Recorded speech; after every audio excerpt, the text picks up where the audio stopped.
see some stragglers out there as well, so we'll wait for them. I'm just going to let people know because I had a comment about we'll be filming and it will be distributed later. Yeah. Yeah, sure. That's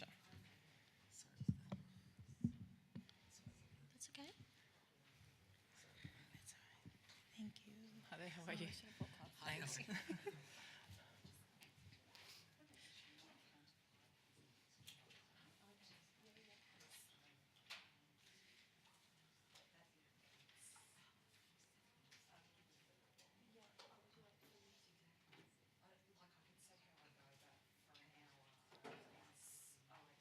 Yep.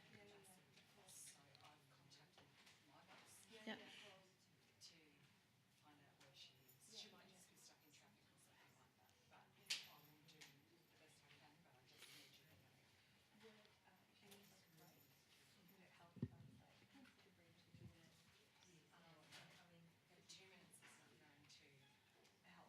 Yeah.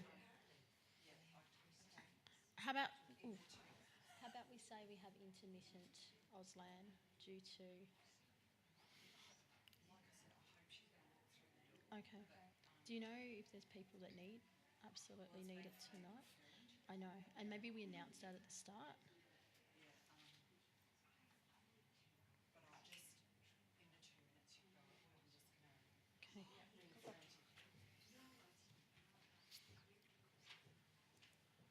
I'm just putting this on Facebook.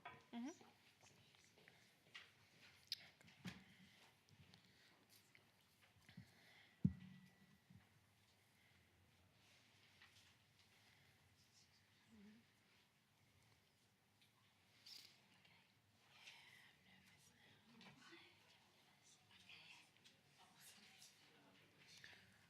I don't think you ever stop being nervous. I'm nervous. Oh, we'll be okay. I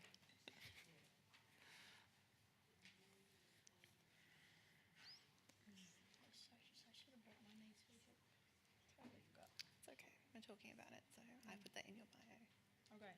Yeah. I forgot to update my bio. It'd be good to talk about the different editorial kind of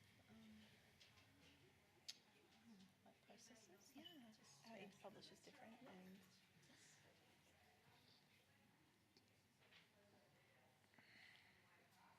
Is this the Auslan as well? I think it might be. Yeah. Oh yeah. Okay.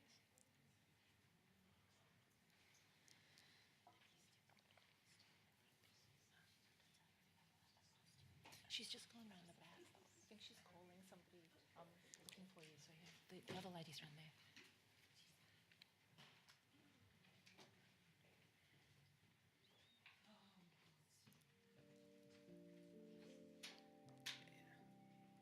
We've got to wait for Auslan though, don't we? Yeah.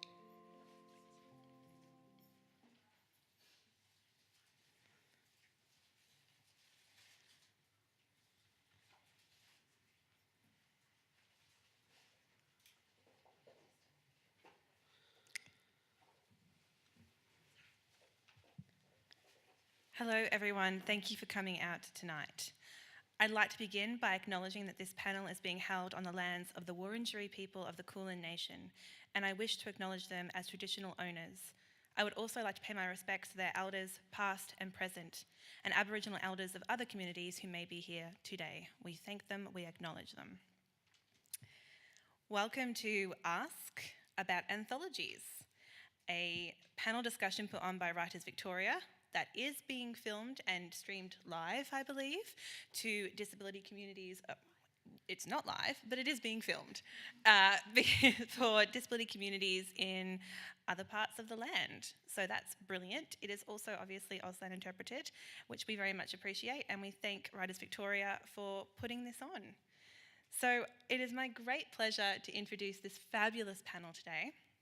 And I'll begin with Carly Findlay. Give us a wave, Carly. An award-winning writer, speaker and appearance activist. Carly has the rare, severe skin condition called ichthyosis. She writes on disability issues for publications including ABC, Daily Life and SBS. Carly's first book, a memoir called Say Hello, was published in January 2019. She is a contributor to Growing Up African in Australia and will be editing the 2020 forthcoming Growing Up Disabled in Australia, also by the same publisher of Black Ink.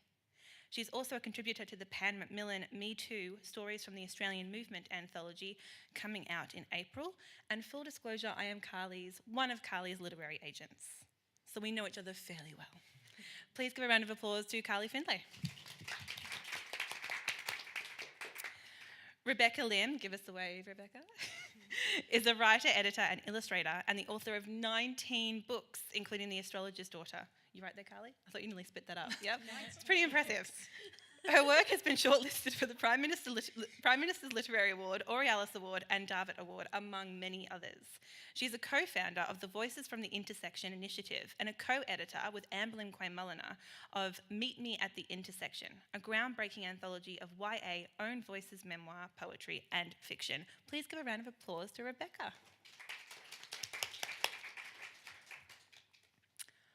Hope Mathumbu, please give a wave, is a queer black South African woman who has lived and worked on the sovereign lands of the Kulin Nation since 2003. She's passionate about intersectional feminism, human rights, and community development.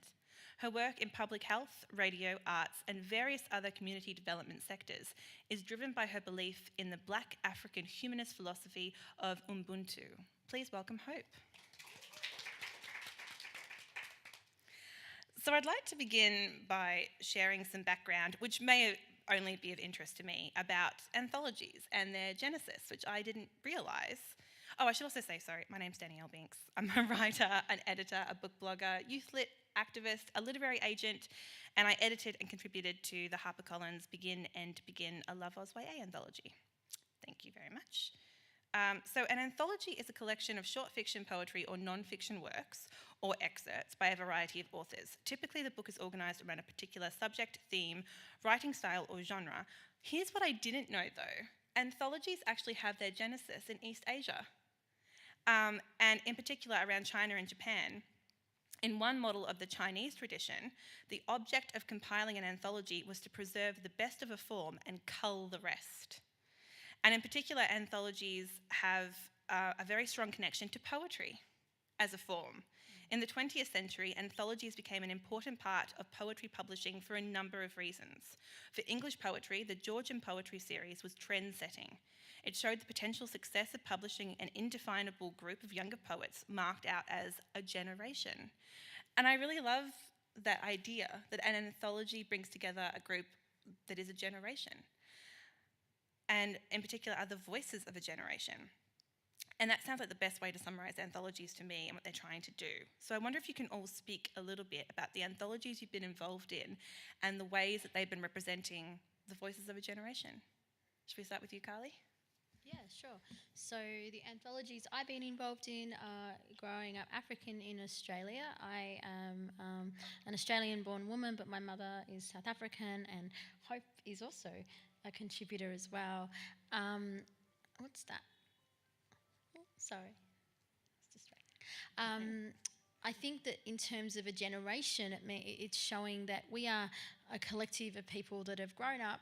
I mean, not all at the same time, but you know, we're all contemporary right now, living in Australia, and we are sharing our different stories. And I think there's an assumption when you come from a marginalised background that you're all the same, and it's really great to have that,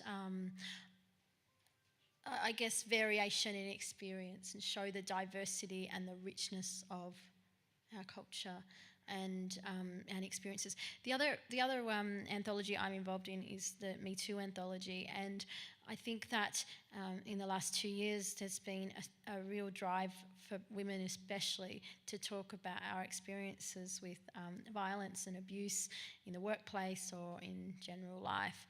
And that's we're a real generation. We're probably the first generation of people to be so vocal, and I think that's a really good way of collating our experiences and to show the intersectionality of them. Yeah. Hope, would you like to speak about the anthology that you're also in with Carly, Growing Up African in Australia? Yeah, well, I've been part of 2 anthologies.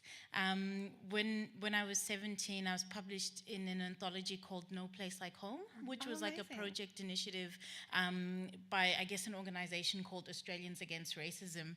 And the point of that, I guess it was a project, and they did a call out to young adults and kids to maybe speak with someone from a background, a refugee or asylum seeker background. I mean, now that I think about it, the whole ethics around trauma-informed care were a bit weird. You can't just send kids out to ask people about, I don't know, their traumatic events. But I did, and the story got published. And then I'm also in Growing Up African in Australia with Carly as well. But for me, that whole idea of voices of a generation, I think, so the No Place Like Home came out in 2004 when there was a lot, I mean, Tampa happened in 2001, and just from a political standpoint, being young people who were growing up in a climate that was increasingly anti-refugee and anti-asylum seeker, for me, voices of a generation are also young people or people who are mobilizing to talk about issues, and injustices in society, and I'm really proud of having been a part of that. And I think that Growing Up African in Australia also came out at a timely moment when conversations around African Australians or African Australian identity are really terrible, are really harsh, and you know, not everyone who's black is African, and not everyone who's African is black, and that sort of thing. So the diversity, I agree with Carly, the diversity in all of our experiences, in our backgrounds, and that sort of thing, instead of like the homogenous way that people talk about these identities. And so that's what being part of those means for me. That's also amazing that you've had one from 2004 and one coming out this year, and what a breadth of experience are in those 2 different anthologies. That's amazing. Yeah. Which I guess is what anthologies they're saying do, is it captures a moment in time very often. Same with the Me Too movement. It captures a moment in time that we're all currently feeling. And like you say, that Growing Up African in Australia comes out this year after the elections, the state election, is kind of amazing. I'm very, very keen to read it. Can you please remind us, when is it actually available in bookstores? You can pre-order it now. Now? It's coming out in April sometime, but it's being launched this Sunday at the Immigration Museum at 2:30 p.m. That's amazing. Can anyone go along? Is there RSVPs? Is it open to all? Yeah, anyone can go along. I think, anyone can There go you go. along. Look, it's got a Facebook event attached to it. Yes, and if you follow Maxine Benebox-Hark on Facebook, on Twitter, you'll find out. Or about else just drop Hope's name at the door. They'll let you in. Say, Hope told me to come. I'll post it in the Facebook event. Yes. This Facebook event. So Amazing. you can link to that. And Rebecca, Voices from the Intersection. Maybe you should explain what Voices from the Intersection was, and also how that's reflecting of a generation of young writers as well from your anthology. Sure. Voices from the Intersection was a voluntary project that Amberlyn and I put together to try and show like the breadth of emerging writers who write for children and young adults in Australia. Because at the moment, unfortunately, if you're in the middle of publishing or you write for that age group, often you only get sort of a majority perspective. And a majority story, and there's not a lot of stories, for example, from unemployed children, Aboriginal children who live in Western Australia, for example. So with our anthology, we tried to get a range of different voices, both published and emerging, which spoke to, you know, the different ways of being a young person in this country. And like Hope, I'm very, very keen on trying to get an intersectional feminist perspective into things. So I've also worked on the Me Too anthology, like Carly has.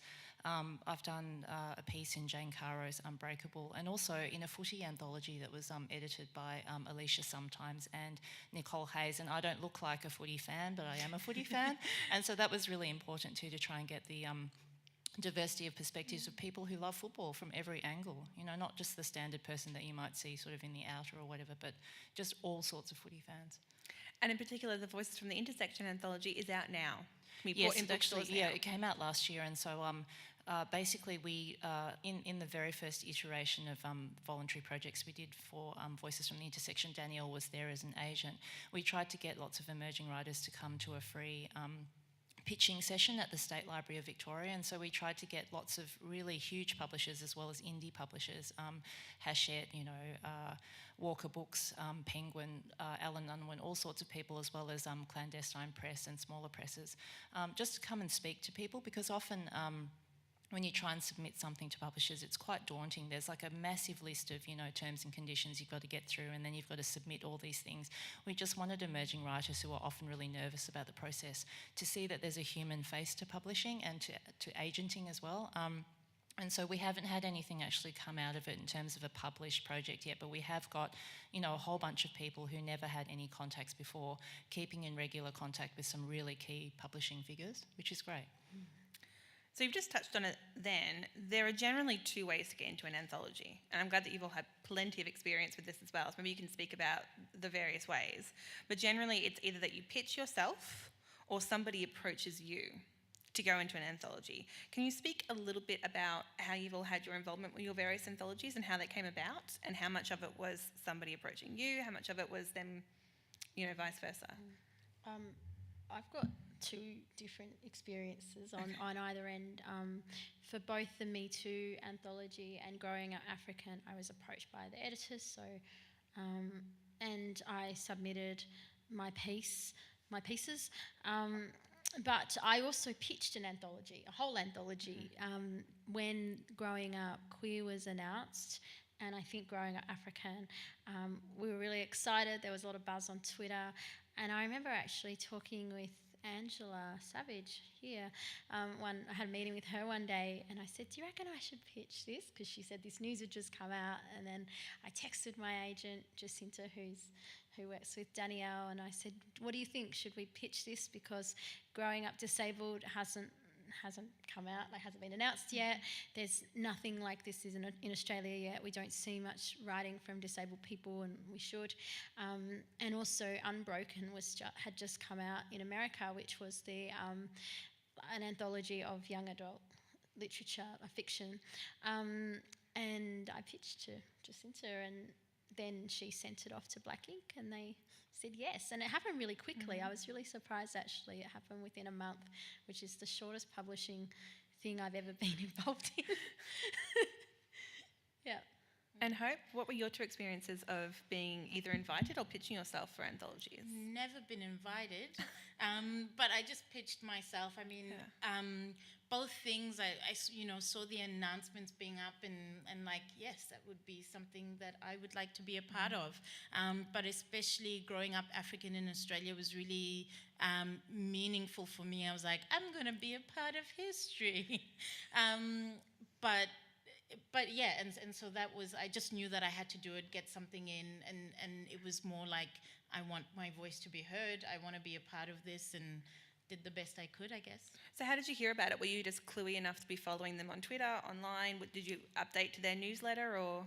Yeah, I think Twitter, online, my echo chamber of African Australian things, definitely. And with the Australians Against Racism one, I was really into writing when I was younger. So I used to do poetry, I Stedfords and that sort of thing. When I was living back in South Africa, I actually had a poem published, and so that was more of my jam. And then I sort of went down more the community development path, but creativity has always been around. But when Growing Up African in Australia came out, there was just a buzz around it, and texted all my friends, "Are you going to do it? Are you going to do it?" And so it was So being connected helps, that's good. Rebecca, as an editor of Mimi at The Intersection as well, how did you go about spreading the word that you were looking for authors, and how did you receive that content? And also, what's been your experience of the other anthologies? Have you been invited? Did you pitch yourself? I'm terribly, terribly shy, so I generally tend not to pitch myself for anything. So I was lucky with some of the other anthologies. People just said, we'd like to have a migrant perspective, and so that was how I got involved in that. But I'd be interested to hear about your experience with getting your anthology together. But with Voices, because Amber and I pretty much just do this in our spare time, we had no idea how to actually approach publishers with it. And it took so long to get the pitching session up and running. I think it took about 12 months and speaking to publishers, that when we said to them, hey, the next project that we're going to work on is an anthology, who's up for it? Everyone just kind of went, oh, I don't know if it'll sell, where will we put it? It's not something that we've got on our list. It's, and so it was kind of heartbreaking, but we didn't actually, we put the anthology together first, and then we said, does anyone want to publish this beautiful thing? And I was also, and this is because I don't know anything, obviously, but at the same time, I was trying to edit and put together an anthology of fiction by published Australian authors that I knew, so really edgy, different stuff, all different genres. And so I had the two anthologies going into publishers at the same time. And they were going, aren't you the person who's pitching that one and that one as well? And I was like, yeah, that's me, but different hat. And so I found that with the anthology for the published authors, I got so many rejections, it was heartbreaking. They were just saying, there's no theme. They're all so weird and different, and, no one's sort of doing all the same sort of underlying, undercurrents or whatever. So we can't really do anything with this one. So at the same time, I was getting 50,000 rejections for that one. Mm-hmm. I was also getting rejections for the Voices anthology, and I was sort of pleading with people and saying, there's nothing like this out there, and the reason there's nothing like this out there is because there's a whole bunch of emerging authors just dying to get their stories out, and you guys won't make a commercial, you won't take a risk on things. So we actually ended up going with Fremantle Press because, for them the commercial consideration was second. Yep. They said, we really love the collection. Yes, we don't know where to put it. Nobody else knows how to market this thing, but we actually really like the collection, and they worked with Amberlin before. So it was a good starting place for us, and they're really, really, in terms of how tiny they are, their publicity machine is unbelievable. So they were really good about, in different states, getting a lot of the emerging authors to actually go and speak to the public, which is fantastic, in libraries, at bookshops. So that was really positive, but I think there was one week where I was literally rocking under my desk thinking, I can't get this one published and I can't get this one published, and all these people are hoping to see their work out there and I can't get it out there. So that was kind of hard. Yeah, my experience has been, speaking as an agent as well, that anthologies are a bit of a risk unless they have a big movement behind them. So the Me Too movement, for instance, has come at just the perfect time. The Black Ink anthologies, Growing Up Disabled, Growing Up African, Growing Up Aboriginal in Australia, they're very geared towards schools, and that's a really big market in Australia. Schools market, if you can get it up in the curriculum, which the Black Ink anthologies tend to do, that's a huge seller, a huge slice of the market. With the anthology that I edited and contributed to Love Oz YA anthology, the movement behind that was Love Oz YA, which is the hashtag for Love Australian Young Adult Literature. It came in 2016 at the time when there was a lot of Americanisation of Australian YA coming in. There was some proof that we had that Australian teenagers were not reading Australian books, and HarperCollins had a very savvy young publicist called Manda Diaz who said, we should harness this and get someone to edit an anthology collection of some of the favourite Australian young adult writers out there and just get them to show what we can do. And for whatever reason, they tapped me to do it. I was involved in Love Oz YA and I sat on the first committee for it. And then it was just my job to find some beloved Australian YA authors who just wanted to come together and just write a mix of genres, from romance to time travel, science fiction, contemporary, anything. And we were very lucky that it was all harnessed by the Love Oz YA movement. But as for a theme, like you say, if there's no theme connecting it together, it's a little bit trickier. But the theme of ours was literally go nuts. We want to show what Australian YA can do. We want to show that we're the big hitters up there with American stuff as well. So we were very lucky. But generally, anthologies are tricky to get up in Australia. Someone said to me once, it's kind of like a great movie soundtrack, and who buys movie soundtracks anymore? Having said that, A Star Is Born just came out and did wonderful things, so it doesn't really work anymore. But the eclectic movie soundtracks of a hodgepodge of different artists, that's kind of how anthologies are seen, unless they have a galvanising movement around them. Or like Black Ink, they have a very specific market that they're being targeted to. They are hard to get up, I will say. But if you do get up, let's say, and you've sort of touched on this a little bit, Rebecca, lots of people do wonder about the benefit of contributing to an anthology. Somebody may have a really great short story and think, why don't I just hold on to this until I can publish it somewhere, maybe get an award, win a prize or something. What's the benefit of being an anthology? What do you get out of it, as opposed to holding on to something and doing your own book or entering into a prize? What does an individual get out of being a part of the collective anthology? What do you think, Rebecca? I think for emerging authors it's really important because it's kind of like a catch-22. You can't get published until you're published. And I think for a lot of people, if they can say, I've had something published as part of this anthology, it's a really good way to open the door to someone. It kind of shows, I can get something in on time, I can craft something, I can work with editors, all that kind of stuff. So it kind of, it kind of shortens that process. I think, sorry, what was the question again? What's the benefit for somebody who may be thinking, why don't I just go out for myself and hold on to this short piece of writing and enter it somewhere?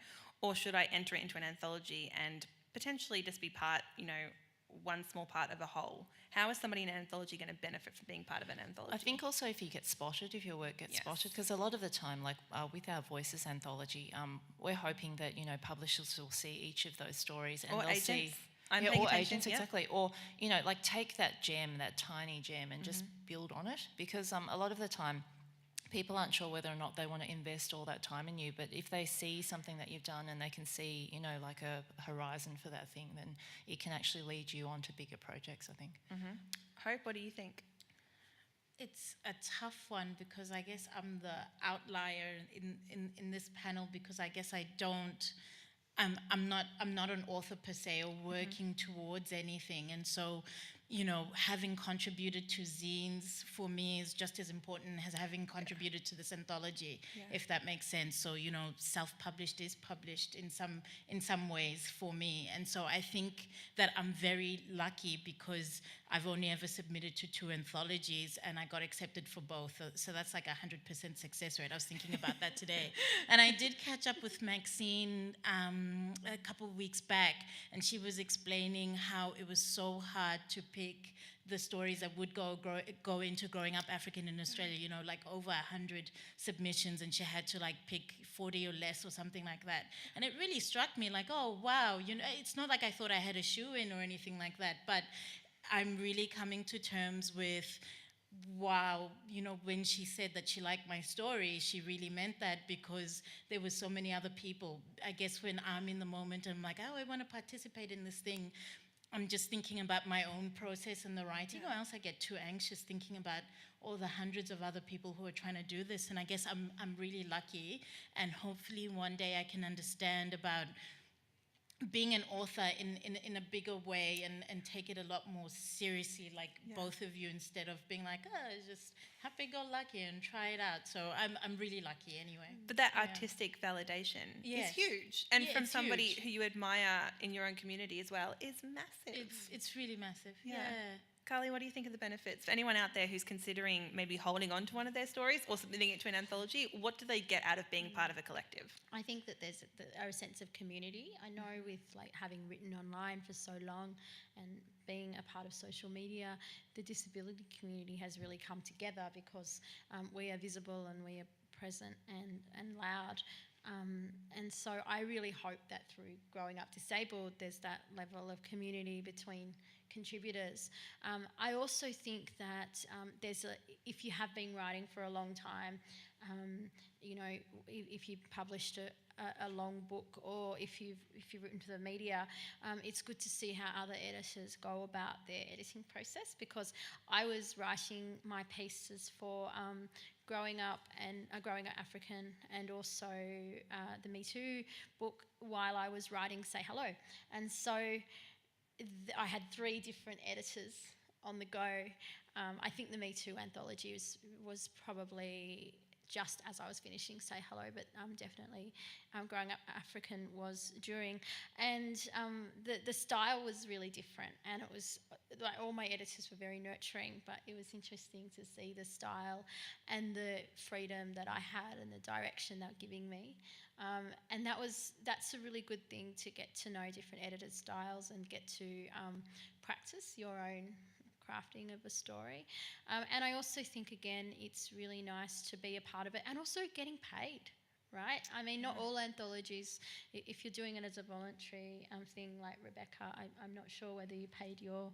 Oh, we did. Yeah, no. Fremantle were great. They actually did pay. Yeah. It's fantastic. So getting paid as well. I mean, if you submit your story to a journal, sometimes you have to pay to do that, or a competition. So it's fairly good money. Yeah. So on that note, if you don't know, the general terms are that you get paid as a one-off as a contributor to an anthology. The editor is the one that generally gets rises out of the book being reprinted and everything.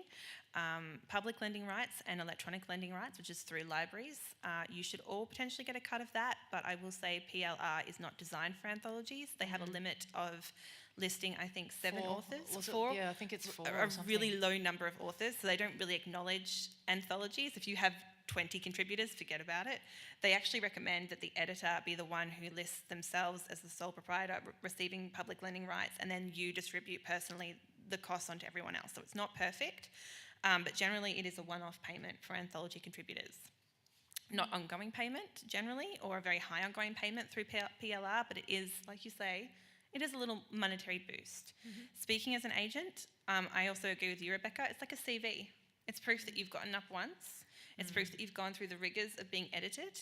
It's proof that you can play well with others to a degree as well. Yeah. And it's nice to have on your CV. It's something that I would pay attention to as an agent, certainly.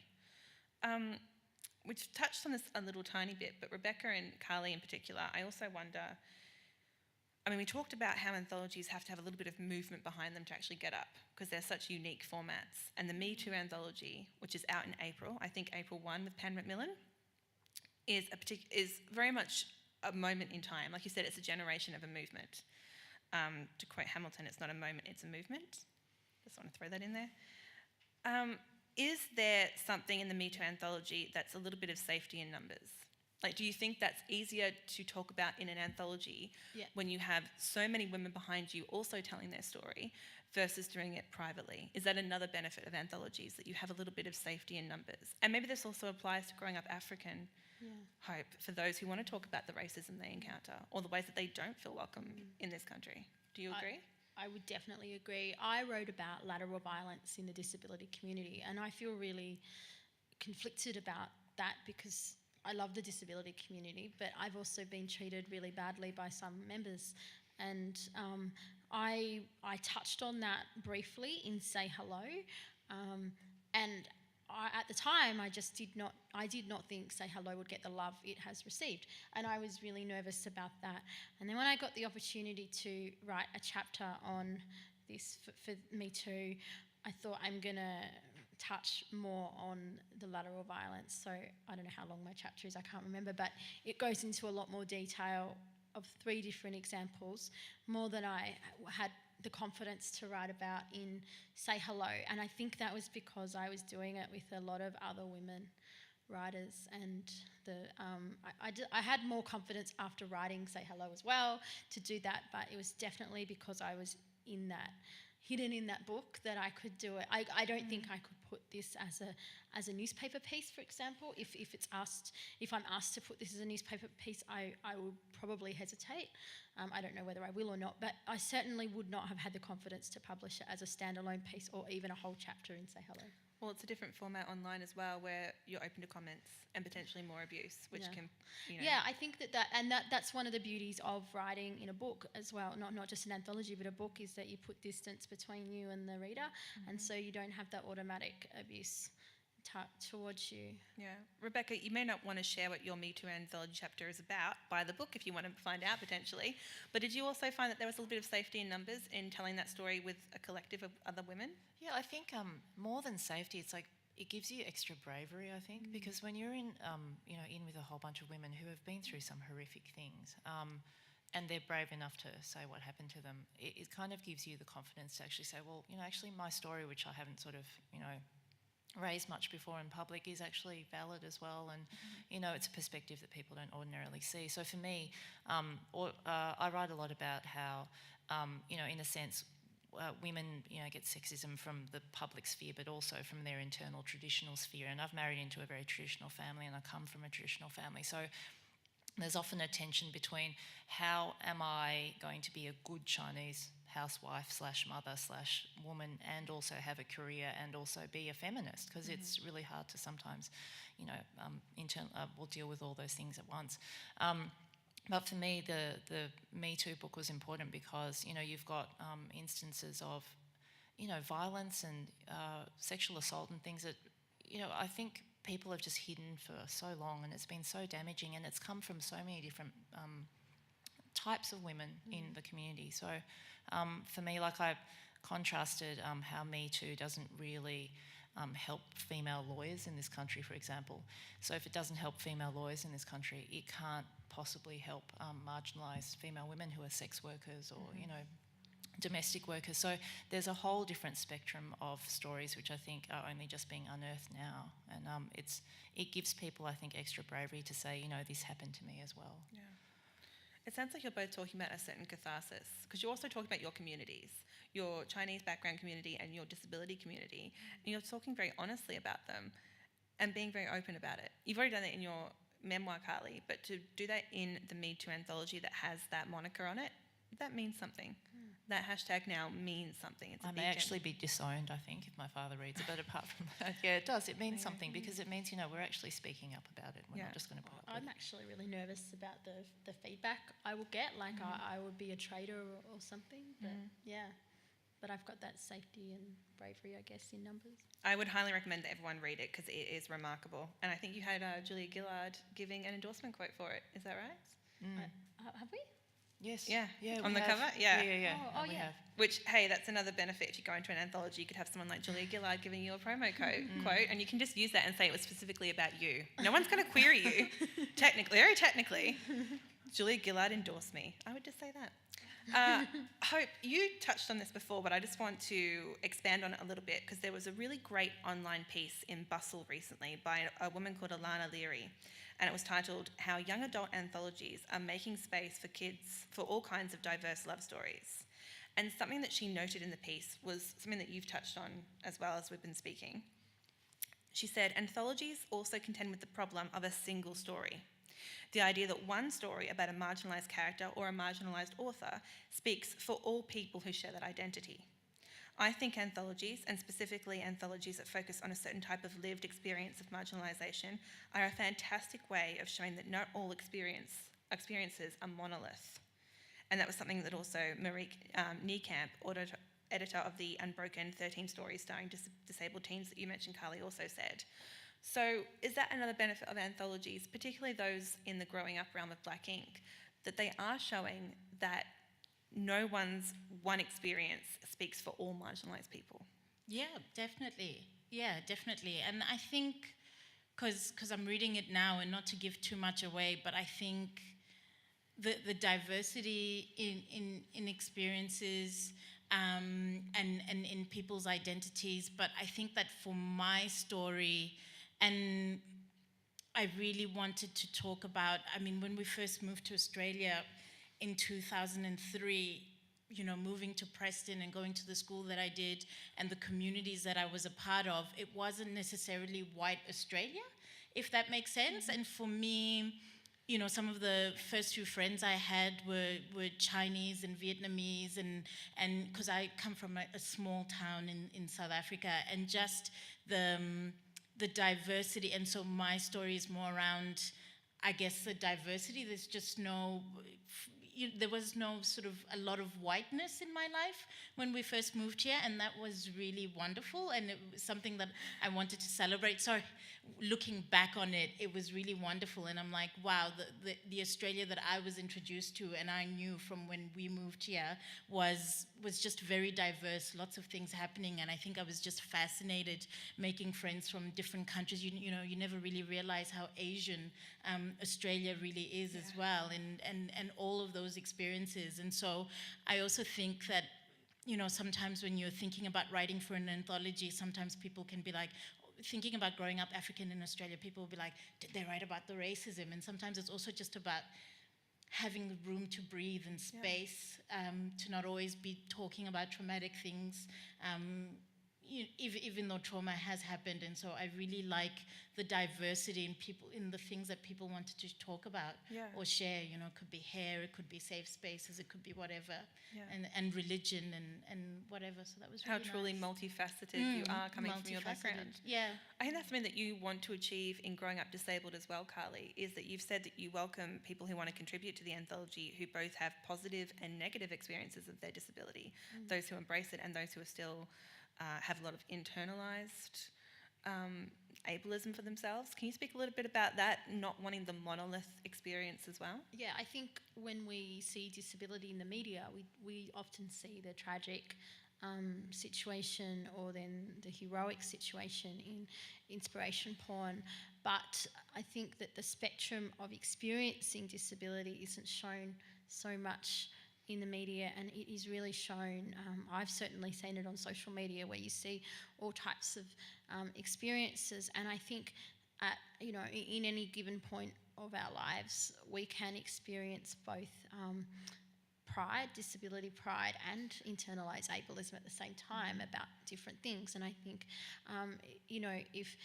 if someone is reading Growing Up Disabled and hasn't quite gotten to terms or come to terms with their identity, disability as an identity, or a way of disclosing disability that they feel comfortable in, and they read someone else's story, that might give them some hope, or even give them validation that yes, it's okay to be angry, or yes, it's okay that I haven't, or someone hasn't come to terms with their disability or accept it. I think it's really important to show that spectrum, and also I'm really hoping for lots of diverse stories. So I think in the media at the moment we've got a few really great key people, but it would be great to hear from a lot of people who perhaps aren't in the public eye or have grown up in an Aboriginal community or who have migrated to Australia. What's their experience of disability like? I also want to hear from children that are growing up today as well. That'd be really great if children submit. I think one of the hard things though is the gatekeeping. And so when I have approached particularly intellectual disability organisations, there's the gatekeepers of the people that run those organisations that say, I'm not sure whether my child or their clients could tell the story, but I think if we can work with them and find a way to tell those stories when they haven't been heard, that's really important. Yeah. Can you also remind everyone who's potentially going to watch this later as well, when do the submissions close for Growing Up Disabled? The 31st of May, they close, so there's another 2 months. Also, people who are considering submitting, if they identify as disabled or a person with disability, however they want to term it, or if they identify as chronically ill, deaf, or mentally ill and autistic as well, they're very, very welcome to apply. And also, the really important thing to remember is you don't necessarily have had to been born with your disability or had your disability as a child. It can be the evolution of identity as an adult. So for example, I've been getting some people say to me, I have had an acquired brain injury. Do you think I can write about my life after I acquired that? And I have said yes. That's amazing. You're also accepting audio files Audio files as well. So if you're unable to type, audio files could be the way to go, or even a video submission. That's a great idea, video submission. I love that. And also, if you submit your story in Auslan on video, you will need to either caption or narrate that, or have someone narrate that for you. So using the Growing Up theme as a launching off pad, I will say that the bustle piece as well sort of touched on the fact that anthologies are having a real moment in young adult literature in particular. Rebecca, obviously your Voices from the Intersection is for young adults readers in particular. Like we've said, the Growing Up anthology series is geared towards school children. I wonder if there are cynics out there who think that teenagers are reading anthologies because they're Generation Z and they're not as long as novels. So their attention spans aren't there, so they're reading short stories and are cynical in that way.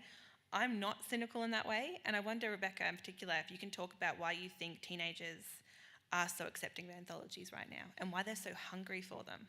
I think with anthologies, there's a real ability to make connections very quickly. And so the reason we're called Voices from the Intersection and we called our anthology Meet Me at the Intersection was no one person is one thing. You know, they could be LGBTI, mentally ill. They could be, various migrant. They could be Indigenous plus something else. So for us, we wanted people to be able to pick up the book and go, I want to find people like myself who haven't been in fiction before. But then there's also the ability to look at the stories and go, I want to read about someone who's opposite to me.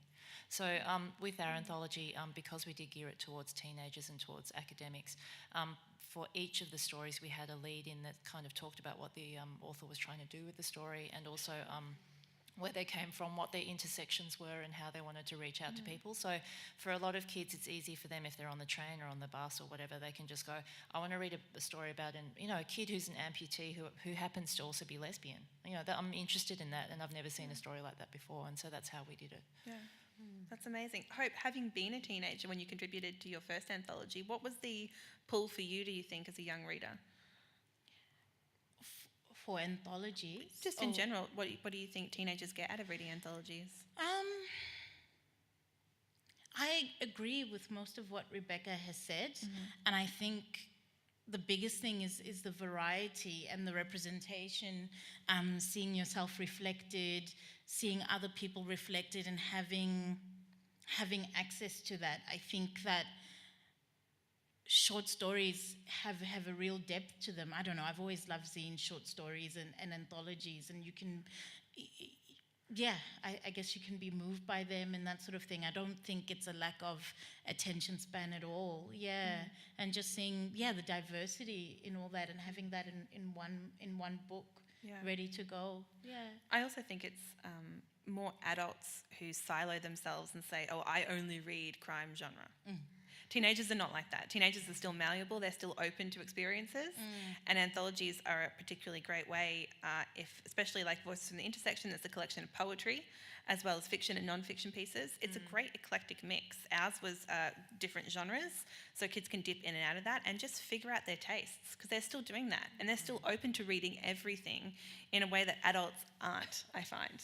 Adults are the ones who put labels on things and say, well, I only read historic biographies.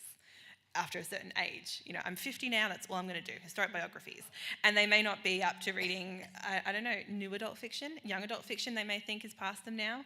They may not be open to reading poetry because they think, well, I read that in high school many years ago and I don't like poetry. Have you read poetry recently?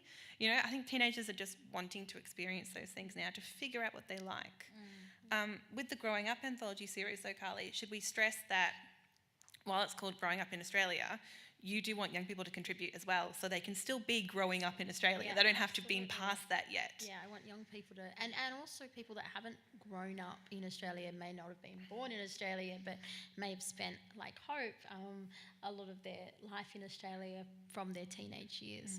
I think also when you talk about the shorter attention span assumption, I think anthologies are great in accessibility as well, because some disabled people might not have the cognitive function to read a whole book at a time, or feel overwhelmed. They might feel overwhelmed that there's all these words in front of them, and so can just read a short amount at a time. Very true. Also, as you touched on as well, because you're open to receiving submissions from people who did not grow up with a disability, that there are many ways to grow up. You can start having to relearn your body, for instance, later on in life, and that requires an extent of growing and having to learn as well. So it's not just about, you don't want everyone to be contributing who are talking about, in a sort of Dickensian way, and then I was born, and you do want them to discuss a moment in their life, potentially. Yeah, I think I've had a few queries where people are quite fearful of how much of my life do you want me to divulge. Also, how do I condense my whole life into 4,000 words? And I will say you don't have to. You only have to divulge what you're comfortable with, although I do recommend writing what makes you scared a little bit.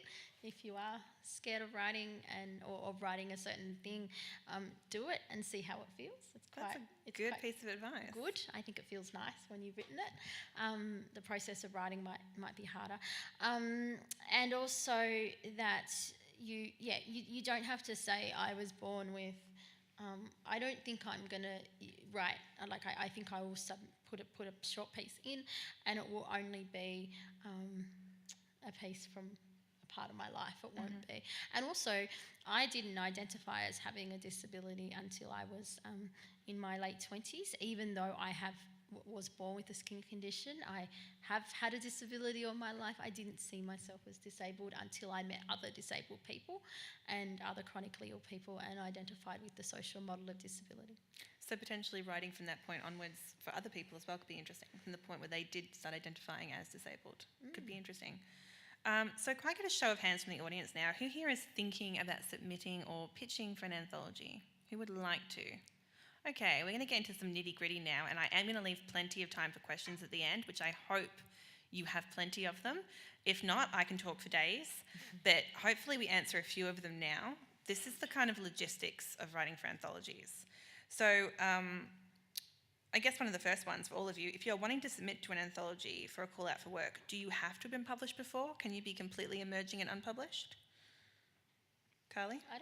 I don't think there's a rule. I think that you don't have to be published before, but I also would encourage you to get some practice writing in some way. Lots of people say to me, I want to be a writer and I want to write a book, but I don't think if you haven't written before, that's the first thing you should do. So if you're really new and if you're really scared about someone reading your story, get writing somewhere else before you submit to an anthology to practice. So start a blog or write in a diary or, write for the media. Hope, you've said that your end goal is not necessarily to be an author, but you have written elsewhere. So you've had practice in writing elsewhere, but you are kind of unpublished in like the sort of book realms technically. So you don't have to have been published before. No. Is that also true of the Growing Up anthology? That not everyone in it is necessarily, this could be their first time being published anywhere? Yeah, definitely. Yeah. You don't have to have been published before, and read a lot. Find out what you like and the diversity in different styles of storytelling, and try to identify and pick apart stories that you like, why you like them, why didn't you like them, and sort of self-taught sort of stuff. And so I think that if you're able to access different books or even zines and that sort of thing, to also understand how people tell their stories and then get into practicing. But I've written a lot of like community development reports, so I just write a lot of different stuff, sometimes boring and dry, and also just find your own voice. So maybe sometimes you can even record if you can't type, because everybody has their own unique way of speaking and laughing and cadence and that sort of thing. So I think I used a few South African words in my story, and that was really important to me. And I was like, I don't care if people don't understand it, they'll figure it out, they'll look it up on the internet. So also do your own thing, see how it reads, see what other people think about it, and try to be true to yourself. That's wonderful.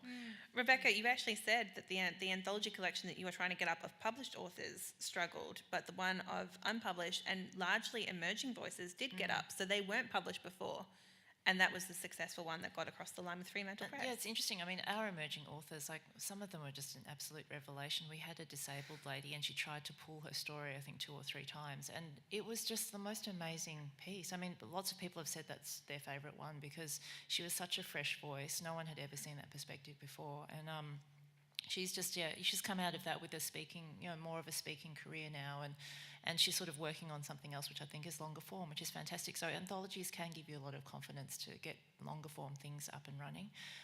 So we just found that actually working with the emerging authors was amazing. Working with the published authors was harder because a lot of them actually said, you can't touch it, it's perfect. And we were like, it needs a little bit of it. So yeah, it was hard. But I don't think it's a barrier to being part of an anthology if you haven't been published before. I think it's a benefit, actually. So what about if your spelling and grammar isn't great? There's spell check for that and editors. So, I mean, one of the pieces that we had, it was basically in slang, from the local area where the boy came from. And all we did was, everywhere he used the word, I think, get or got, we just made that consistent. But otherwise, the local Indigenous dialect that he used, it was perfect. We just loved the cadence of his speech. So, when you read it out loud to yourself, it was like he was speaking to you. So that kind of stuff I wouldn't worry about so much. I mean, I don't know if anyone's read Axiomatic by Maria Tamarkin. I'm reading that at the moment. It's amazing. Pretty much like you're in her brain. And, it's not in sort of standard Australian English, but it's fantastic. I love it. And Hope, it's also like you putting in words specific to your background as well, and you don't care if it's not translated to English. People can figure out context. So that's amazing. And I would say more important than spelling and grammar is just voice.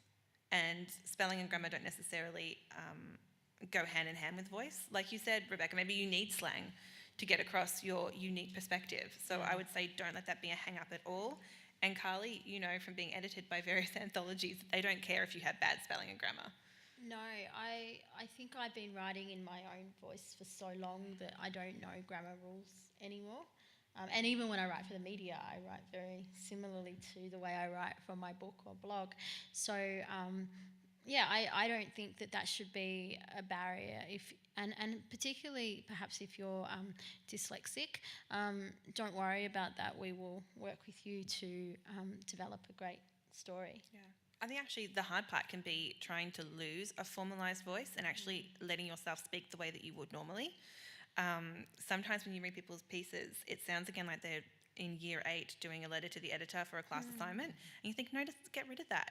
And with that, I think, comes the practice of actually reading your work aloud to make sure that you actually sound like yourself a little bit. Take out the formality of it. We want your voice. Actually, really for the Me Too important. anthology, there was this one line that the editor kept coming back to me on, and she said, "Are you sure there shouldn't be like an extra 'it's' in there or something?" And I said, "That's the way I would say it. So we're just going to just leave it like that if that's okay." And I had to sort of put my foot down twice, but sometimes you have to say, the quirks. That's the way I would say it. So can we just keep that, please? So, Especially when it's something as deeply personal as a Me Too story. I would be very hesitant to touch that if somebody like yourself said, no, this is the way I want to say it. So don't be hung up on those sort of things at all. I think it's also, if you are really nervous and this might be your first time writing something down, but you're really great at telling a story to someone, ask a trusted friend if you can get in a room with them, like a quiet room, and hit record on your phone and have a chat, and then take out what you said and then put that into the story. If you're not a natural writer, maybe record it. Very good piece of advice. Yeah. What about the steps after sending in your pitch? What's the wait period? What's the polite thing to do if you haven't heard back from them? What do you recommend? Carly, what are you thinking since your submissions are still open? What do you want people to know though once they close? Okay, so I don't know what it's like to be on the waiting end, but I do know what it's like to be pestered about, and not in a bad way. It hasn't been in a bad way, but I think that I want to make it really clear that I don't work for Black Ink. I am an editor that has been commissioned by Black Ink. I actually haven't seen any of the submissions yet. We've got 70 submissions, which I'm really excited about. But I've had people message me personally saying, have you got my story? And I'll say, I haven't seen it yet. And then they panic that they haven't got it. And I have to explain, I don't work for Black Ink. It is all with the editors there, with the publishers there. So contact the publisher rather than the editor in the first case. And perhaps unless the editor's already approached you. So most of my dealings in working on Growing Up African was directly with Maxine and then Ahmed, because they were editing my work. And then with the contracty kind of stuff, it was through the publisher. Yeah. But I just left it until they contacted me. But I would definitely say, if you have submitted, if you're watching or if you're here tonight, if you have submitted your story, don't worry, it's there with the publisher. I will get it, but I don't want to read them yet until we get everyone's, although I might start reading them soon because we've got so many. Well, it's a bit of a democratic editorial approach. You don't want just the person that got in first be the one that you remember because you read that one first. You sort of want to approach them all on an even keel, I think. Hope, what was the wait period for you to find out that you've gotten up into Growing Up African? About 4 months. Oh, wow, okay. So I submitted in June last year. It was actually the weekend that I was going to Sydney to see Solange, and I also had 2 assignments from uni due. So it was very really auspicious. Stressed out. I was really stressed out. I'm like, I've got 2 uni assignments and I've got to submit this short story. Like, just take it all. And then I found out in September. Do you remember Hope and I did some work together in September, and in about, would it have been about August when you came to do work with me, and we were talking about it, and I had a meeting with Maxine that morning, and then I said, I've been commissioned to write for this book, and then you said, I haven't heard, I don't think I've got in, and then you got in. In September, yeah. 4 months is pretty long though, but so that's, about turnaround. Imagine if there's lots of pieces to read. But I do know that, for Growing Up Queer, Benjamin Law had said that I think the results were, like the announcement was supposed to be in December, but it was held off a bit because of the amount of Volume, the amount of submissions. So, we will try and keep you updated on the website. Actually, sorry, I just remembered Yeah. something. There was an extension for Growing Up African in Australia, so that may have also contributed to that 4-month waiting time. It just occurred to me. So that second deadline in June was a second deadline. Yeah. Rebecca, having been an editor, what was the wait period for those who'd submitted to your anthology? I'd be interested in your process as well, but for us, because we did everything backwards, we went out looking for people, and so we found, because a lot of people were coming from a marginalisation where they would promise a story, and then sort of by the end of the process they actually couldn't because something had happened in their lives. For us, we kind of found we had to chase them a lot of the time. We had to just say, please, we need your story, or like that lady, please don't withdraw it, we really want to use this. So for us, I think we were probably in their faces way too much, because we were just saying, are you sure you can't submit your story? Please submit your story. So we did that a lot, and some of the people came from the pitching day that we had, but a lot of them, we heard that they were activists in their own space. So we knew Carly was busy, but we tried for Carly.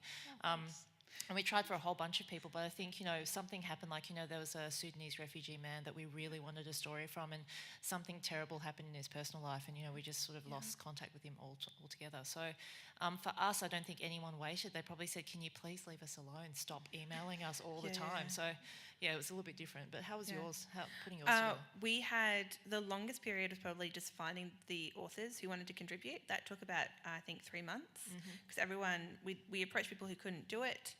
We approached published authors who had fairly well-known careers, and some of them sort of said, I've got a book coming out next year and my deadlines are tight right now, so I can't do it. Those we ended up with are fabulous, though, and wonderful, and because they were published authors and they knew the industry well, they could churn out a piece in a month, and we gave them leeway of minimum 5,000 words, top end 10,000 words, and some of them did that in a month. 10,000 words in a month is pretty impressive, because they were published authors and they knew the game and everything. Were they all published? I haven't. Yeah, only gone I was through the them. unpublished one. Okay. So I probably was the biggest headache for the editor, even though I was the Sure editor. you weren't. I meant the editor I had to work with from HarperCollins was like, where's your story, Danielle? And I was sort of saying, let me wait and see what everyone else is writing, and then I'll see how much I've got to be up against. But generally, like with the Me Too anthology as well, where I think you guys have about, how many contributors do you have to the Me Too anthology? I think there's about 34. 34 people. That's a lot for editors to be working with. There's 4 of them, though, so it's interesting. I don't know who 4 Carly editors, worked with, but I worked with one specific editor and I didn't work with the others. So they did read my work, but I never spoke to the other 3. 2, and then also there's a what's the other type of editor? Not a sub-editor, but there's the overarching editor. And then there's like an editor that does all of your, like a copy editor. Yeah, the copy editor. So as the editor of Growing Up Disabled, I will curate the book and provide guidance to the writers on who's successful. And then there will be someone at Black Ink that does all the grammar and the spelling, because I'm really glad for that, because I know nothing about grammar anymore. So if you're getting the idea that there's a lot that goes into making a book, you would be correct. Yeah. And that is why it can often take 4 months to hear back from editors to know if you're in or not. So just be patient. Don't hound them. They are doing a job. And it's oftentimes, especially I can imagine with the Me Too anthology, it's a harrowing job. Having to read those pieces would be a really big emotional drain, I think. So don't jump too quickly if you haven't heard from them. Of course, if 6 months has gone by and you haven't heard boo, I think a polite, what's happening with that? If they haven't updated on the website or anything as well, would be completely fine. But do accept that they are working behind the scenes. And also send an email and generally on the submission guidelines, there's an email for the main editor at the publisher. But I've been getting direct messages, Facebook messages, text messages. Just send an email firstly to the overall publisher, I think, if we're being commissioned by the publisher to do this. I would like to open it up to questions from the audience now, though I do still have a few other questions in my back pocket, but I want to make sure that we hear from all of you as well. And because this is being recorded, can you please just wait until the microphone comes around if you do stick your hand up, so that those watching at home later can actually hear you? So could we just get a show of hands if you have a question for the audience? I know all of you that want to submit Oh, to there's one anthologies. over Thank you.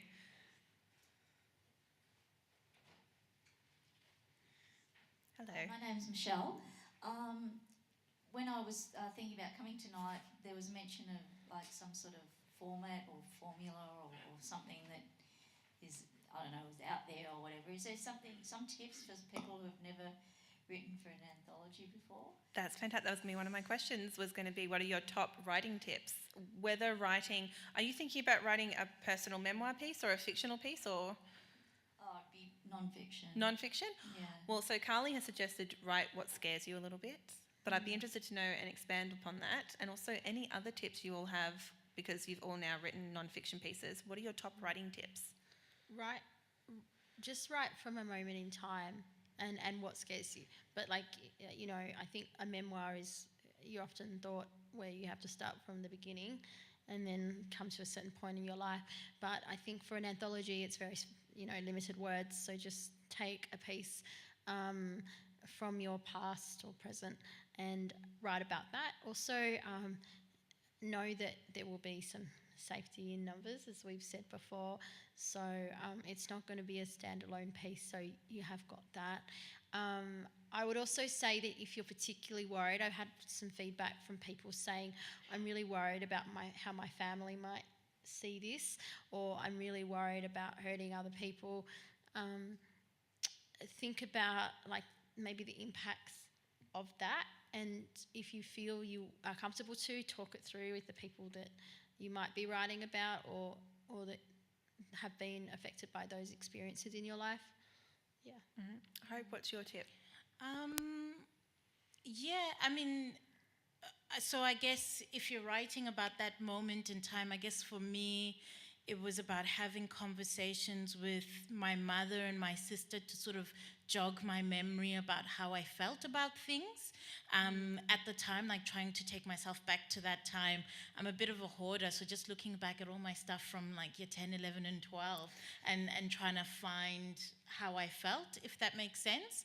And also practicing self-care, because the story that I finally submitted was my second story. The first one was a bit too much. I wasn't that brave, because I think, especially with the African Australian identity, racism is a big part of that. And I was, you know, I had to make an effort. Some things would sort of pop up and I had to make an effort like, no, that's not what I want to focus on. This is what I want to focus on and celebrate. But for some people, you know, it's a really big thing. And so I think practicing self-care as you're sort of going back to some of those parts of your life is really important, and maybe chatting to people who, I don't know, who is central to that part in your life. And I think the other thing, what I did, it was a bit cheeky, I didn't follow the rules. I changed the names in my stories because they are, you know, for some of us who come from small communities, maybe people who will be submitting to your, to the disabled anthology, you know, it really is a big thing. Like, sure, there's safety in numbers, but at the end of the day, you're going back home to your family, to your loved ones, to people who may not understand things that you're trying to get across. And so the story that I wrote was a snapshot, but overall the framework is a bit of fun fiction. But those things, and I tried to create a safe space where I could talk about those feelings and no one would get hurt. And so if my parents read it, maybe they'd have a chuckle and they'd be like, thank God you changed the name. For me, like the Me Too piece that I did, I had to interview some female lawyers off the record, and so they told me some fairly horrific stories about, you know, assaults that they'd gone through when they were younger. And so one woman I spoke to was almost 50, for example, and she actually told me about a rape that happened while she worked as an article clerk at one of the firms that both of us worked at. And, you know, you have to de-identify everybody involved because these people are still practicing, they're still, you know, they're still very much here, they're very much alive. And so she wants a story to get out there as a cautionary tale for other young female lawyers entering the game, but she doesn't want to, you know, throw her life into turmoil, her parents' life, the life of this man. you know, he might have done this again to other people, but at least, you know, as an apocryphal sort of like horror story, it'll be out there at least, and people will see that this kind of stuff has to happen and you have to take care of yourself. So when you do write non-fiction, yes, be very truthful, but don't hurt people in the process if you can help it. Yeah. I'd also say there's a lot that you can borrow from fictional advice, like starting as close to the action as possible, which kind of goes back to the growing up thing, is you don't have to start from day dot.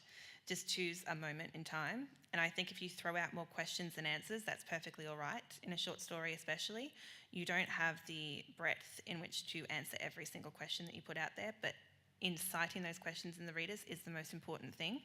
And you may not even have the answers. So it's more important that you throw them out there. I'd also say if you're writing a piece yourself as well, there's a degree of it, as we've all sort of touched on here, of it being narrative nonfiction. It's just your story. You may not want to go and interview everyone in your life to get their perspective as well. It may just come down to you. So do think about those who you could be hurting, because it is just your point of view, and there's a degree to which you may be an unreliable narrator, potentially, but also play around with that narrative nonfiction. You can put a little bit of creativity in that as well. One thing. Yeah, go. One thing I was surprised about, I wrote about some online trolling, which I had touched on in Say Hello as well. I wrote about that in more detail for the Me Too book, and I wanted to include this person's trolling to me to show the severity of it. And of course I would de-identify him, but I was advised against it because it would. Well, firstly, I was really surprised that the words were copyright to him, his trolling, and also that it might bring up more hurt for me. And so I just ended up paraphrasing that. So that's definitely something to think about. Any other questions from the audience? Please raise your hand. Yeah, hello, my name's Ulla. I often read stories out of the Great Australian Best Stories. I can't remember exactly how it reads now. It comes out every year. The Best Australian Stories. That's it, yeah. And there doesn't seem to be a theme in those, or maybe I'm mistaken. So would it be an idea just to submit something regardless, or is it really necessary to find out if there's a particular theme that they want to follow? I'm interested on all of your perspectives of this, but I think the same thing, that they don't often have a theme that comes out, and I think there's a big degree in that if they do approach certain writers that they want, and sometimes it's short stories that have appeared elsewhere in publication and they want to group them all together, which is fabulous. It never hurts to submit, I would say, and I think the theme is kind of in the title, Australian.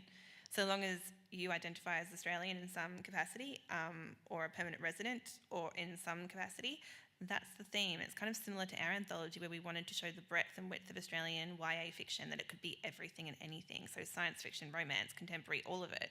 So I think the onus then is on you as the Australian author.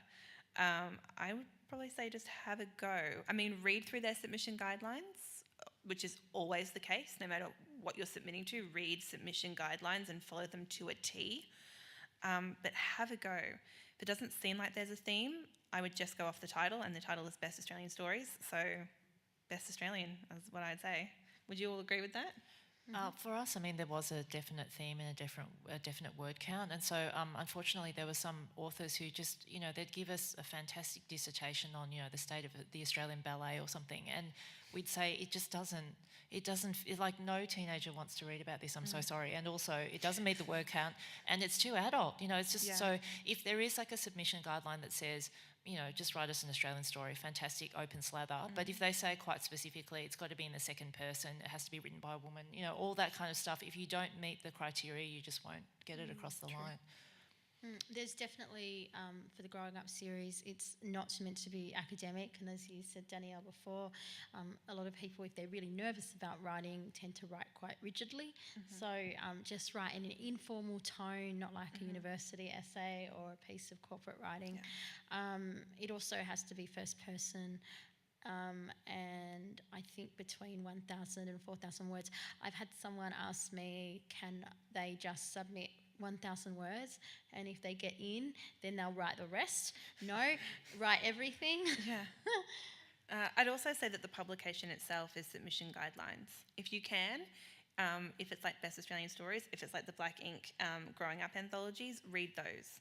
See where the bar is at for one. And you would get from reading the other Growing Up anthologies that it is that informal. It's not like a letter to the editor. It's not that very academia speak. So you would get that from reading it.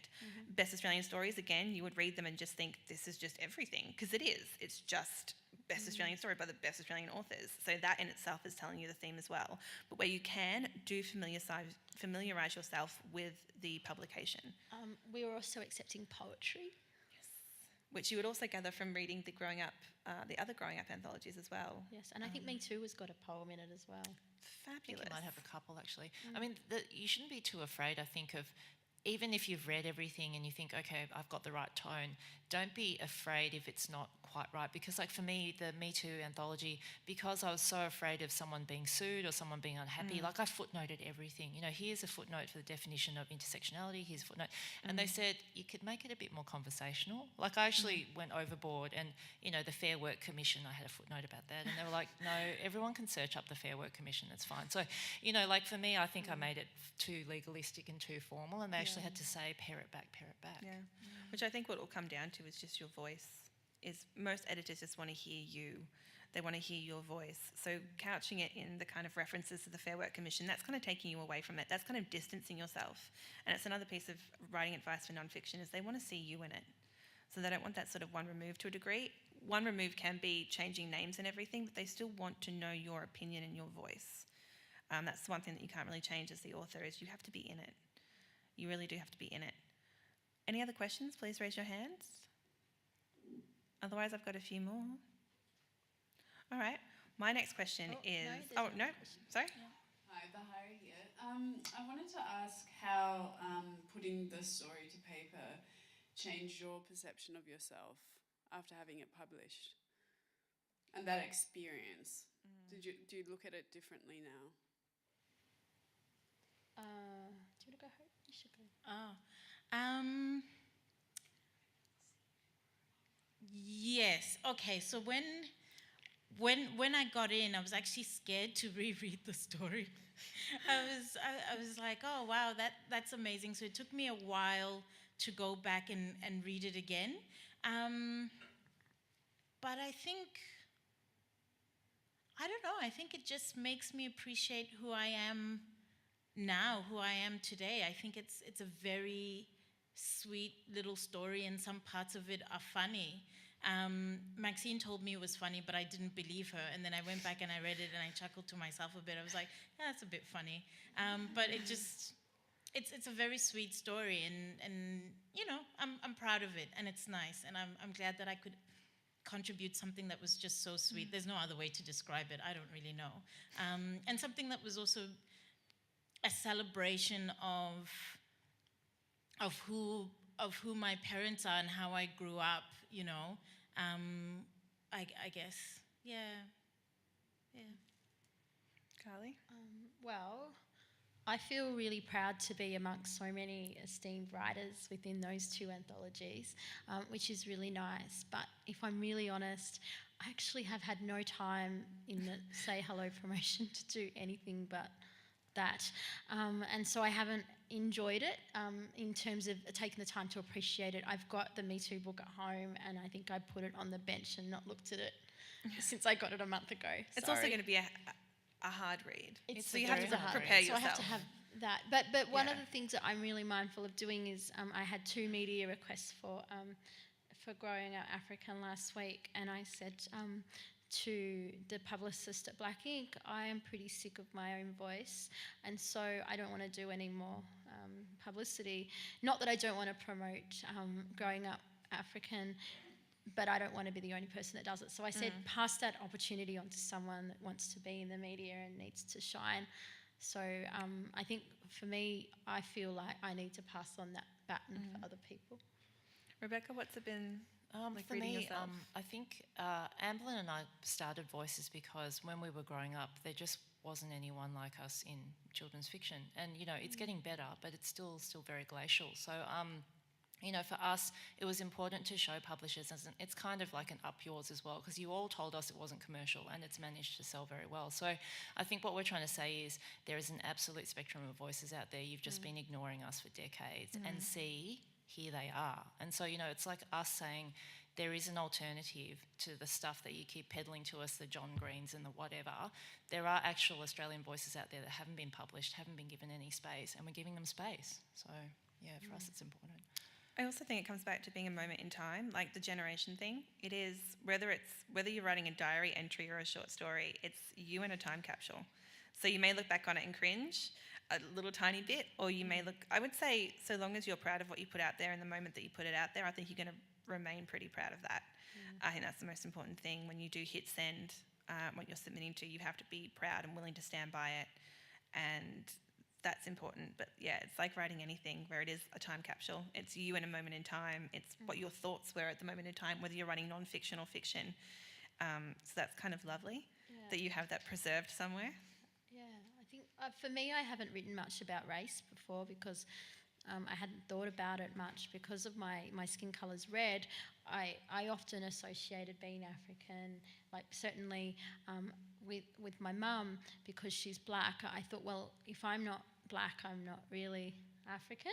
Does that make sense? Because I grew up here and I'm Australian, but the more I thought about it, the more I gave myself permission to claim that identity. It was really nice in writing that, and I hope that my mum likes what I've written. So, yeah. That's always nice. Your mum's going to read it. Oh, I saw there was another hand that went up just down now. here, down the front. Oh, and there's one there. Oh, three. Fantastic. One down the front. Microphones galore. Hi, I'm sorry if you've already said this and I missed it, but with the submissions you're still accepting, Kathy, Carly, sorry, nervous. How many submissions can one do, and if you can do more than one, is there too many, obviously? So I think that Kirsty from Black Ink said that a few people have submitted more than once. So we might have more than one genre. I think some people have submitted poetry and a non-fiction piece. Submit as many as you like, but maybe not too many. Yeah. I mean, it's a lot of work. I mean, maybe 2 or 3 if you'd like. Yeah. Good question, though. Yeah, good question. And if you want to submit across genres, I think though we may only accept one in total. Yeah. Yeah. Sorry, mine's just really quick again. This is a really materialistic question. How much do you get paid for if you get accepted into the anthology? I think for growing up disabled, it's $400. Yeah, that sounds right. It's around $400. And I know that one of the things that I proposed is, because I want to get such a diversity of voices, I want to approach people who might not necessarily be writers. They might be high profile or not have writing as a skill, and I'd like to interview them. And I have been talking with Black Ink, and they said that there will be a fee for that, which will be a lower fee than a written submission. Yeah. On the other end as well is if you do get into an anthology and you are someone who is then invited onto like festival panels and everything, you'll be paid for that, for those appearances at festivals, etc. Minimum payment I think is $100. It can be anywhere upwards to $350 or so, depending what you're doing. So there are other opportunities beyond the base payment for the piece as well, potentially. Yeah. And I think if you are republished or do any media around it, so for example, I write for the media and I get paid for that, but any promotion that I've done for my book, I don't get paid for that in the media. So if you are going to be featured in the media, like an excerpt, you won't get paid for that. No, you go first. For growing up African in Australia, it was $150, but from what I understand, it was a pool of money and it was divided between however many people. So if there were more contributors, then obviously that amount would go down per person. And so that's how that worked out. The Growing Up Anthology series is very dependent on the pool of submissions they get. So obviously if you don't get many submissions, you can offer more money to those contributing, because you may only end up with 10 stories potentially. The Growing Up Queer anthology, for instance, that Benjamin Law's doing, I know he has a lot of contributors, so they may not have been paid a whole lot, because there may be 50 odd of them.